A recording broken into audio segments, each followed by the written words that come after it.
Well, welcome back to Brother Trevor. It's been a minute. So, a few years ago, I watched a news program and they were exploring a study. The study was about human touch. So they tracked children into their adulthood.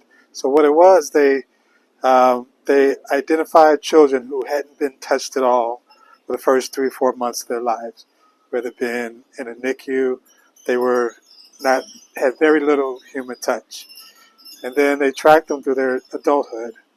And what they found, interesting enough, that those children at the early stage of their life who hadn't had that physical touch, they were more likely to become sociopaths.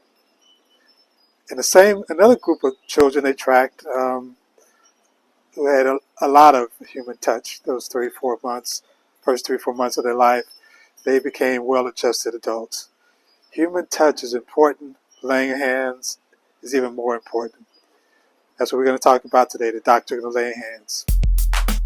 Welcome to Brother Trevor. Brother Trevor discusses life as we are experiencing it, shares the truth as it is found in God's Word, and finally, we discuss the way. Come ride with us. So human touch can convey a whole lot of emotions. It can emotions of love, caring, even negative emotions like hate and anger.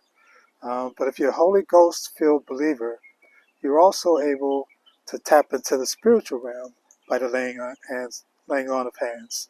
So let's go into the Bible and let's see how. So one way you can operate in the spirit realm by laying on hands is just by blessing people.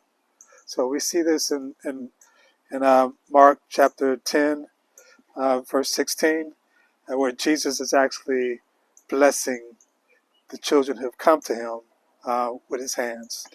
You also have the ability to pass on spiritual gifts to other people. So in 2 Timothy, verse 1 through 6, it reads, "For this reason I remind you to fan into the flame the gift of God, which is in you through the laying on of my hands." This is the Apostle Paul relating how he laid hands on Timothy.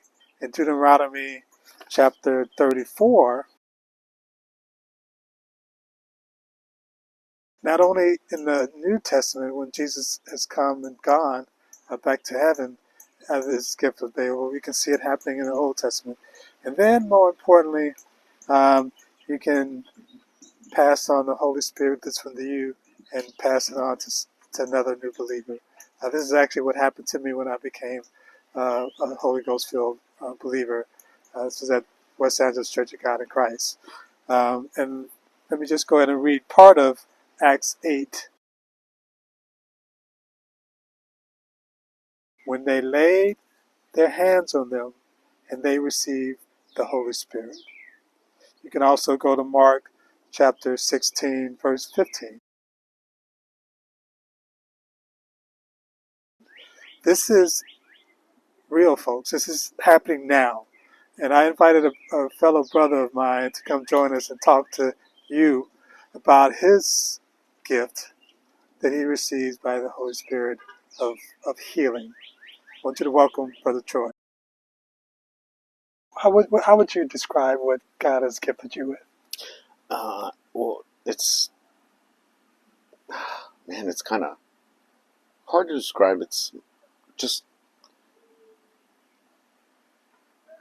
the gift of healing, but really anybody can get that gift because it's one of the gifts of the Spirit, but it's mostly likely because I'm actually seeing where, oil has come out of my hands, and it's almost instant that people say, I feel like something went through me when you touch me after you prayed for me. Yeah. And it's nothing like, ooh, I'm a special person, no, I'm just the normal person, but it's I guess the calling that God has given me, and it's more of would you say it's healing by laying on of hands? Yeah, healing by laying on of hands, and not just actually just praying over somebody, but it's actually a manifestation that occurs, and it's tangible when I do it. Now, you share with me the first time God used you in this way? Can you share with the audience? Oh, yeah, yeah. So I was about 12 or 13, and I was at Six Flags. And me and my friend, Rubel, because he actually cuts my hair, so shout out to Rubel. Um, but we were real good friends, and we went to Six Flags. We were about to get on the Texas Giant, and before we get on, as we're walking, I just hear it's Jesus' voice. It was audible. He said, first he said Troy, but it was the most beautiful. It's been the most beautiful voice I've ever heard, and soft spoken. And as we were going in, we got in. He called on me again, and I turned to my friend. I was like, "Did you call my name?" Because it was so audible. And it was sounded like somebody was standing right here.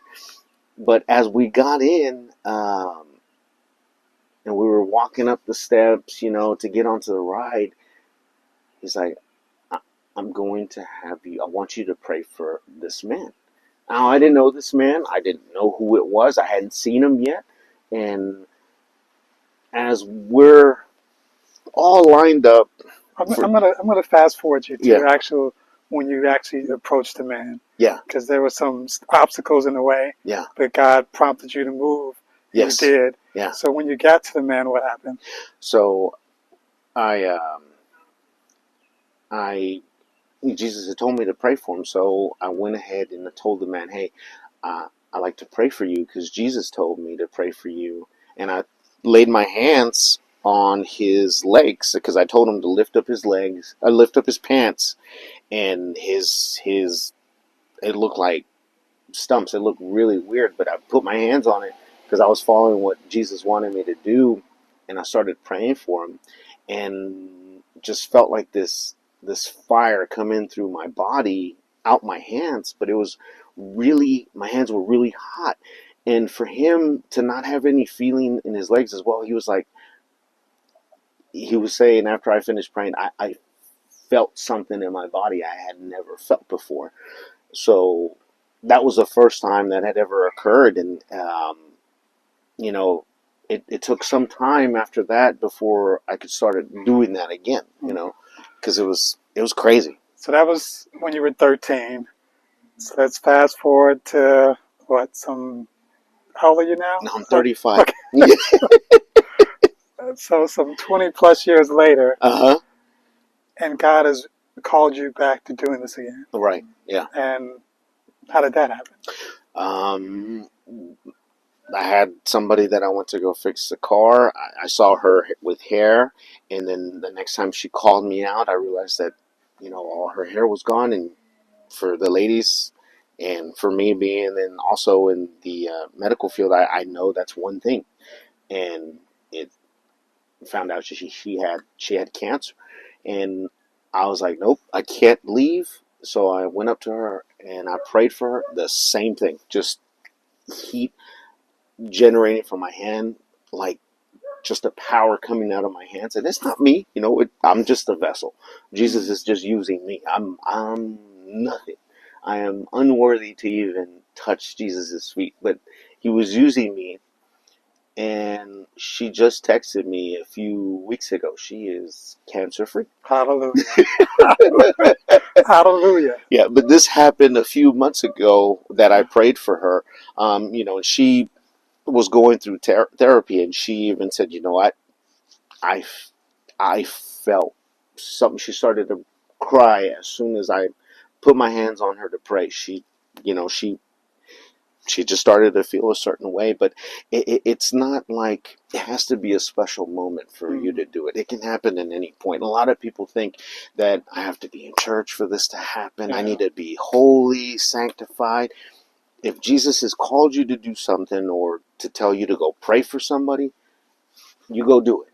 You don't say, not yet, not right now. Just do it, because I know that it's not on me. I don't want to withhold somebody's blessing or healing by me not being attentive to what he wants me to do. But it's prompted by the Holy Spirit. Correct. Yeah. Because the Word says in 1 Timothy, don't put hands on anyone hastily, Correct. right? Yes. So that's a negative connotation, but also God wants us to be obedient to Him and His voice. Right. And so He will work through that obedience. Right.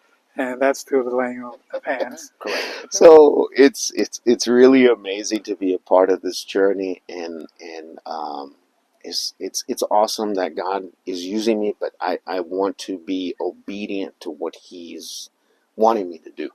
Yes. But like you said, hastily, I'm not doing it. He'll tell me who to pray for, and like, it feels like He's pulling my spirit. He was like, "Come over here," and then He's like, and sometimes He'll say, they got this going on, or put your hand here and pray over them. And I have patients that I'll ask, to pray for, because the Spirit is calling me. Pray for them. If they need peace, they have an anxious spirit that won't let them sleep, pray for that. And it's just, I'm not like, like some people will be like, hallelujah. Yeah. But I'm like, just because Jesus was very calm. Yeah. If you read the scripture, He wasn't crazy. Right. He's just very calm. You wouldn't even know He was there if you didn't know who He was. Right. So that's why I want to be just, in the name of Jesus, you are healed. Or whatever the Spirit puts in my mouth to say, that's what will come out. Amen. But I want to thank Troy for stopping by. I love you, brother. I love you too. Love you too. Powerful stuff. That's Brother Trevor episode for today. Make sure you subscribe and make sure you share.